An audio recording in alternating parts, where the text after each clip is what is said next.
maintenant, on s'écrit plus. Dans le temps, il y avait des cartes magnifiques. Maintenant, il n'y a plus rien.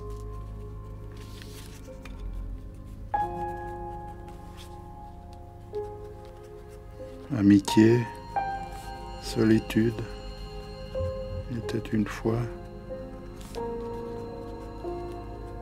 La plupart du temps, j'arrive pas à me relire. Donc, tout ce que j'emmagasine dans la tête, ça ressort. Quand j'écris comme ça me fait du bien.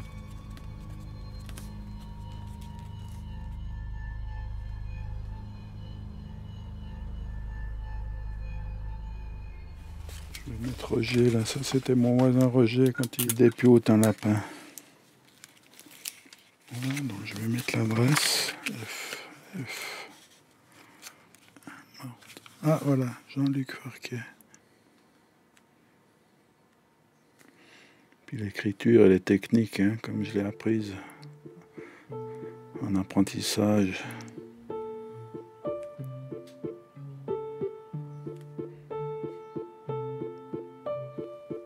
Je mets toujours.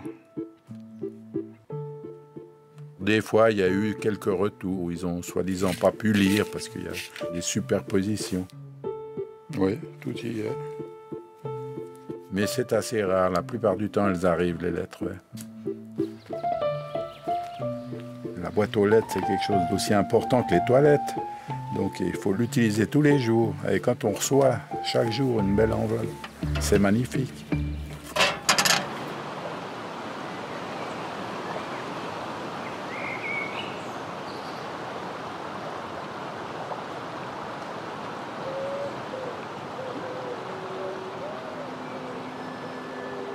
L'eau, elle est magnifique maintenant. L'eau, elle est claire, elle est limpide, mais il n'y a plus rien. Vous voyez pratiquement plus un poisson, quoi. C'est un miracle quand vous voyez un poisson.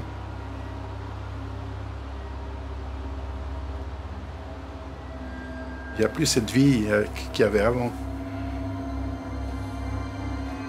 Où sont passés les poissons, quoi? Où ils sont passés?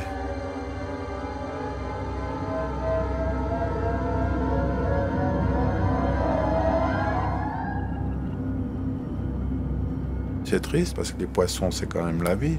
Est-ce qu'on va aussi disparaître? On peut imaginer.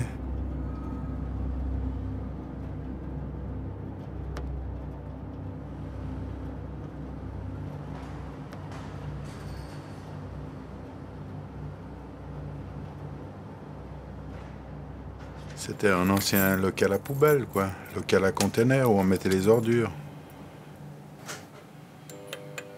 Maintenant, c'est venu mon dépôt où j'entasse toutes mes créations, en guillemets, que j'ai fait depuis quelques dizaines d'années.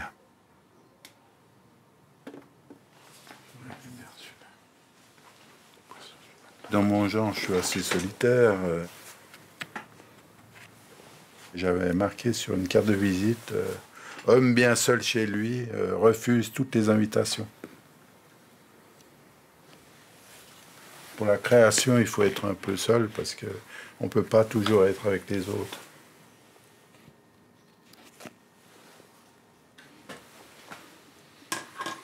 Après, j'avais des effigies de poissons là, que c'était intéressant. Ah oui, ce sont là.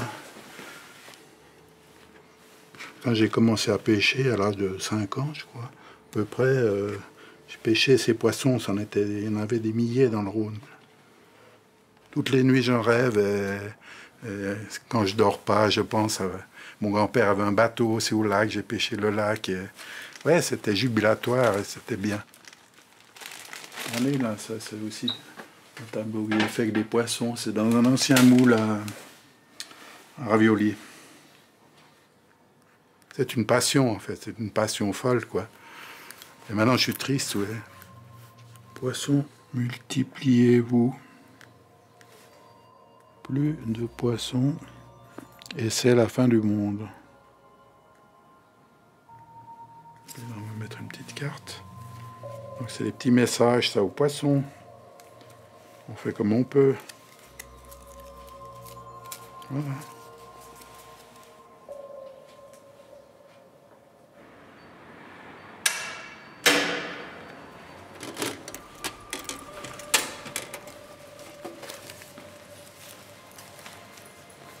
Comment vas-tu, Jean-Luc? Merci beaucoup pour ta magnifique enveloppe que tu m'as envoyée. Je te réponds un peu tard, excuse-moi, mais voilà, elle est là. Ouais. J'espère que tu apprécieras. Je sais que tu as toujours beaucoup de plaisir à ouvrir ta boîte aux lettres et de recevoir un courrier art postal. Sache que tes envois me sont indispensables. Ouh là là. Et me réjouissent à chaque fois. Quelle chance j'ai de t'avoir comme ami art postal et, plus amicalement, Christian, avec un grand poisson. C'est une lettre humble. Elle a la beauté d'une écriture graphique tout à fait spontanée, c'est-à-dire qu'on voit qu'il ne s'est pas nécessairement appliqué. C'est une expression libre, souvent revendicatrice sur notre mortalité et puis son injustice. Et puis il y a le poisson. C'est un grand artiste libre, hors milieu, et qui parfois, épisodiquement, commet de l'art postal.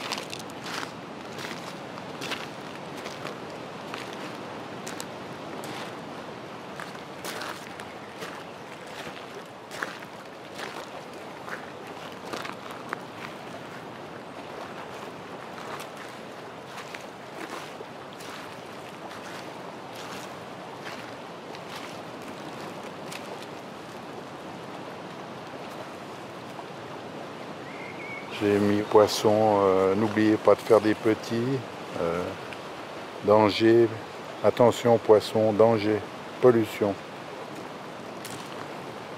Allez, hop, allez-y poisson, lisez.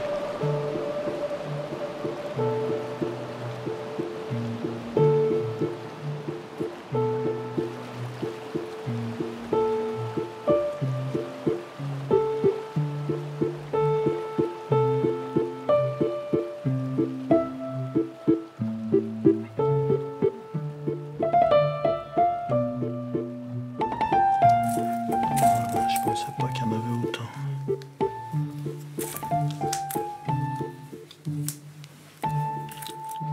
C'est comme un jeu pour moi de les mettre comme ça. C'est comme un enfant quand il joue avec ses jouets. On pourrait les mettre sur le ventre, quoi. Qui jouent le rôle de poisson mort, mais c'est peut-être quand même mieux quand ils sont dans le bon sens. Je pourrais en mettre 100, puis intituler le tableau 100 poissons. Voilà, donc là on arrive à quelque chose comme ça.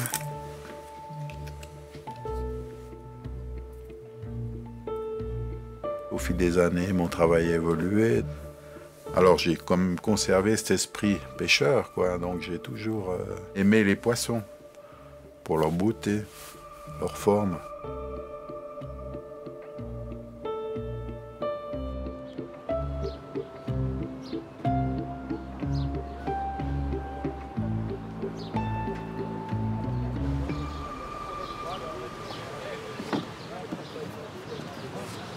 Combien ça coûte, tu veux, l'album, là? 5. Allez, je le prends.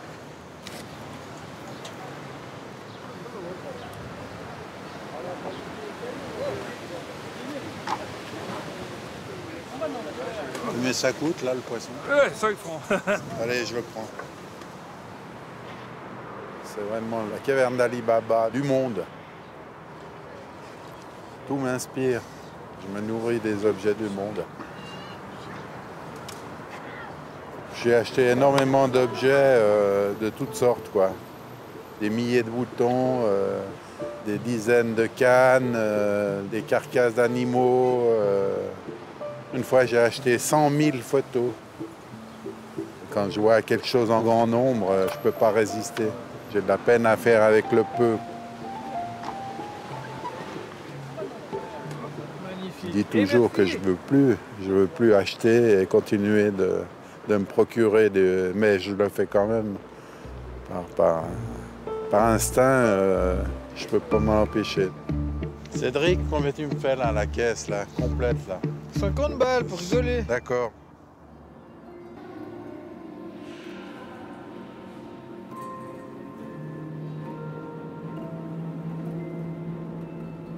J'ai eu des périodes où j'étais vraiment dans le creux de la vie, donc j'y croyais plus beaucoup.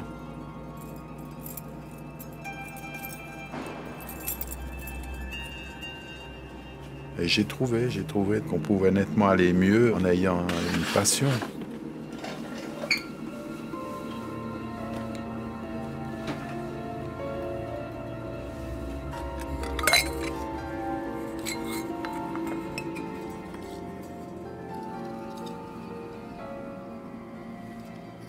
J'ai toujours été un manuel, un bricoleur, vu mon métier de mécanicien.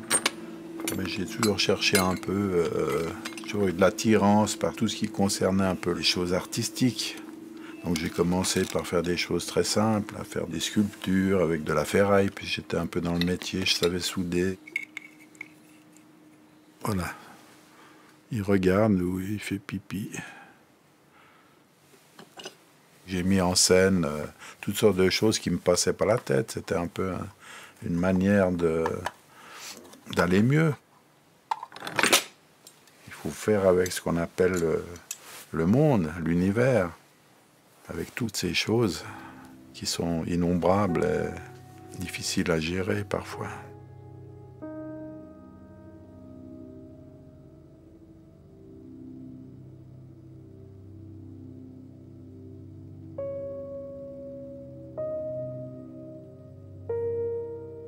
Il faut développer ses capacités personnelles de devenir soi-même. Alors ça, c'est pas facile, c'est pas toujours facile, quoi. S'étudier un peu soi-même, quoi. Savoir qui on est. Je pense que c'est le plus difficile de savoir qui on est. Et ça prend toute la vie. Ludwig Hohl, c'était un homme qui était écrivain et que j'ai connu à la Jonction, qui habitait dans une cave en sous-sol. Alors j'ai lu et ça m'a beaucoup aidé à évoluer, à comprendre qu'on pouvait avoir une pensée différente.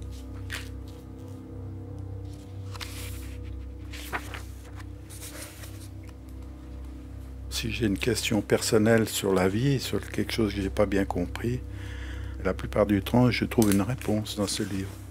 Donc on trouve tout là, de la vie à la mort. C'est un peu ma Bible.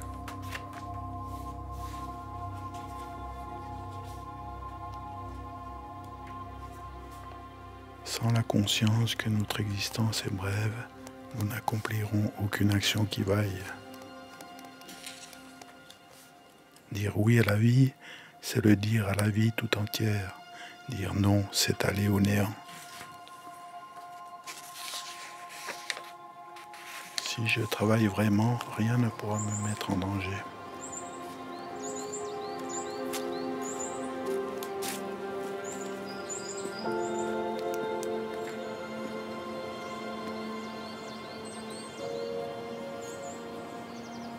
Ça fait un mois que je suis pas revenu. Donc je viens voir si tout est encore en place. Donc avant d'arriver, je suis tremblant.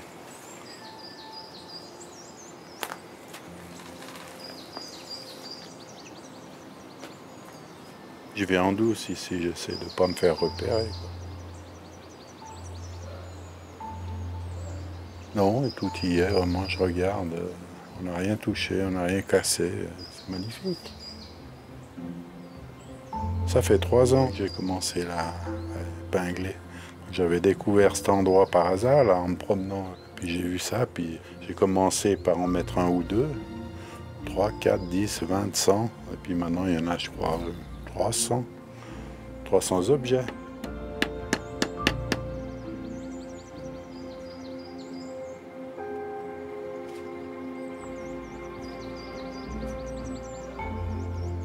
Je viens ici tout seul et puis je me sens bien. C'est ma galerie, c'est ma galerie.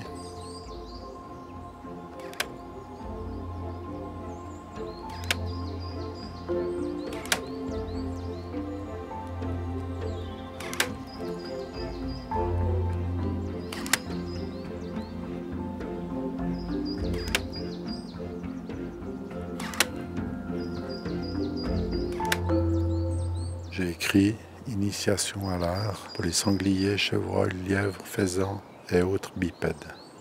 J'espère qu'ils viennent regarder, mais je sais pas ce qui plaît aux animaux. C'est difficile, ça. C'est peut-être les animaux, quoi. Je pense. Je sais pas si les animaux apprécient beaucoup les hommes. Je crois pas.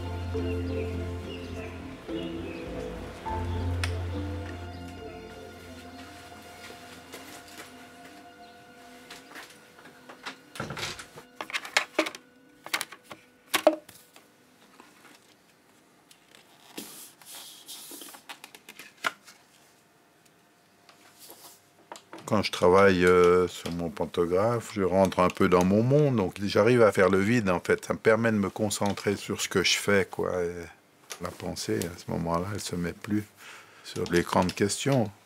Qui je suis, qu'est-ce que je fais, pourquoi, comment je vais finir.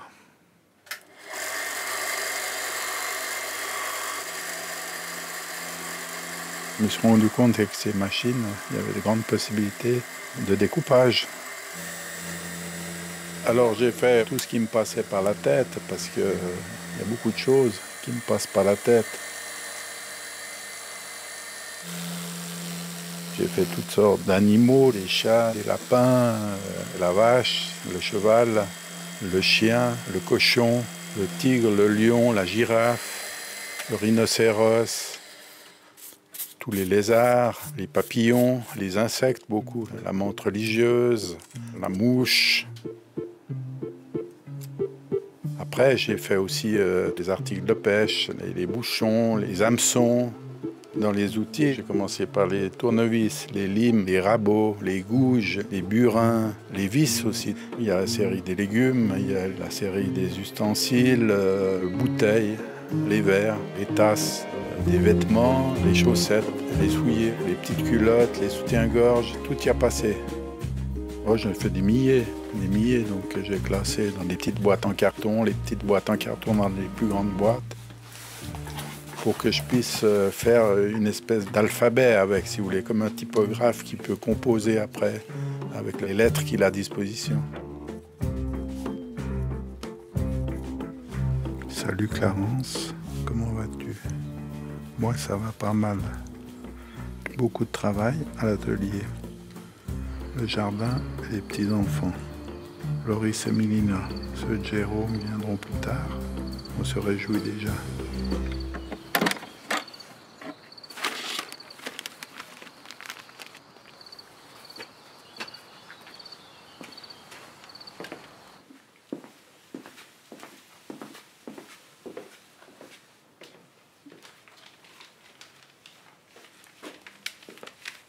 De Christian, j'en ai reçu qui ont mis 3 mois à m'arriver, tellement l'adresse était dissimulée, était vraiment perdue dans ses écritures qui ne sont pas des écritures.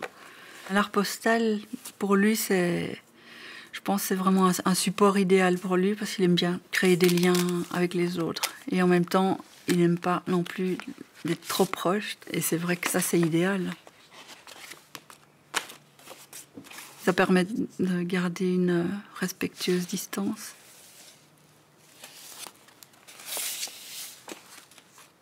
Moi, je l'ai connu vraiment assez au début, en fait, de son travail. Hein. Quand il a commencé, il ramassait les déchets en dessous de ses machines, il les mettait en forme, il faisait des tableaux avec la limaille du fer qu'il avait tourné.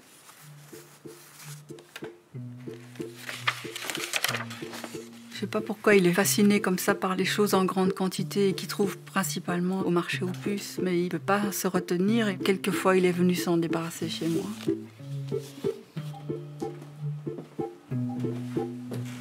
Comme par exemple, il m'a amené ces caisses de boutons. C'est affolant pour le cerveau, ça. Et pour la paix de son âme, je suis d'accord de les accepter.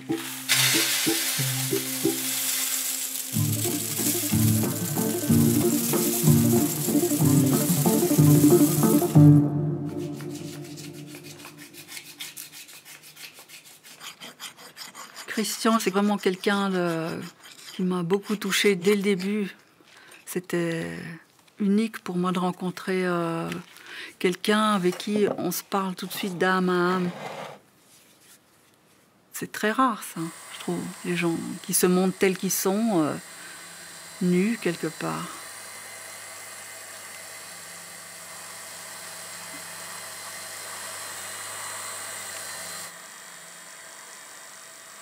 On m'a toujours dit à l'école que je ne savais pas dessiner, quoi, qu'il fallait que je perfectionne mon dessin.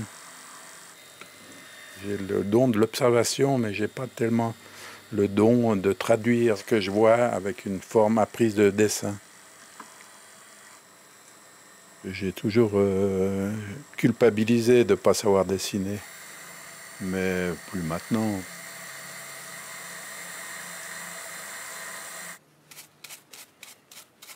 Les personnages sont plutôt au côté un peu rigolo ou parfois un peu dur ou triste.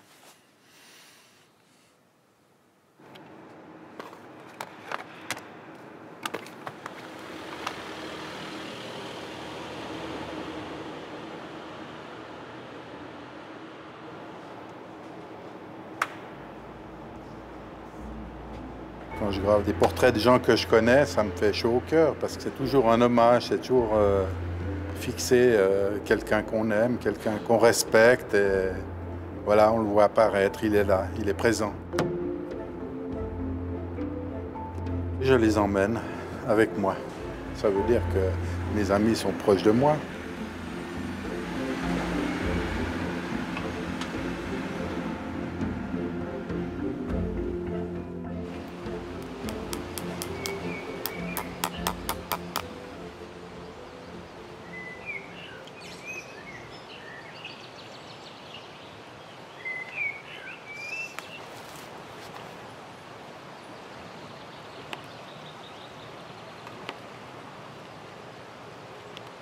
C'est une rivière que j'ai beaucoup pêchée à l'époque. Il y avait de la truite, des chevennes et des vairons. C'est le nom des poissons qui ont disparu. Je me suis dit que j'allais mettre des plaquettes pour que les gens s'en rappellent, en fait.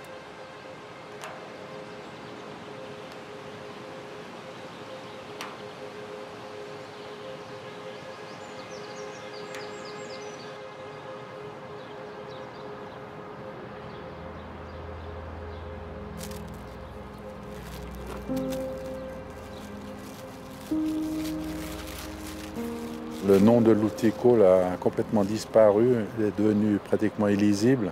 Donc j'ai gravé une plaque, je la mets en lui rendant encore une fois hommage. Il a beaucoup parlé de la mort, l'Outicoul. On est voué à disparaître. Ce qu'il faut, c'est pas souffrir. Hall disait aussi, il ne faut pas souffrir de la souffrance. C'est le plus important. Mais la vie égale mort, quoi.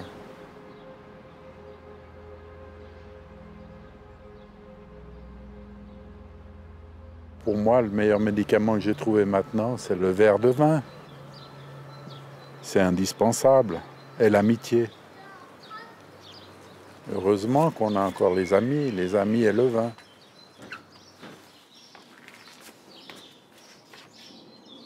J'ai amené quelque chose, c'est pas des bouteilles, mais ça peut toujours servir. Ouais. Ah ouais, je vois. Tu vois. Tu t'en débarrasses. Ah, j'ai pas pu résister. J'espère que t'en auras assez. C'est la fin de tes jours. On n'est pas assez, justement. Ouais, je te bien que tu les collectionnes. Hein? Et t'as de la place maintenant. Oui, ça me fait de la place. Ouais. Je voyais pas ce que j'aurais pu faire avec. À part que déboucher des bouteilles. On vit dans un monde complexe avec beaucoup de monde. Faire, c'est l'essayer. Ouais. Donc on peut opter pour deux attitudes, le négatif ou le positif. Santé, Michel. Santé. On peut toujours le voir, le verre à moitié plein ou à moitié vide. Ouais, très bon. Donc je pense que c'est quand même plus favorable de prendre les choses positives et de faire un travail là-dessus, mais c'est pas toujours facile pour moi non plus d'accepter puis de me transformer. Chercher sa personnalité, se comprendre soi-même, comprendre les autres. Chercher comment ça marche, c'est pas facile ça.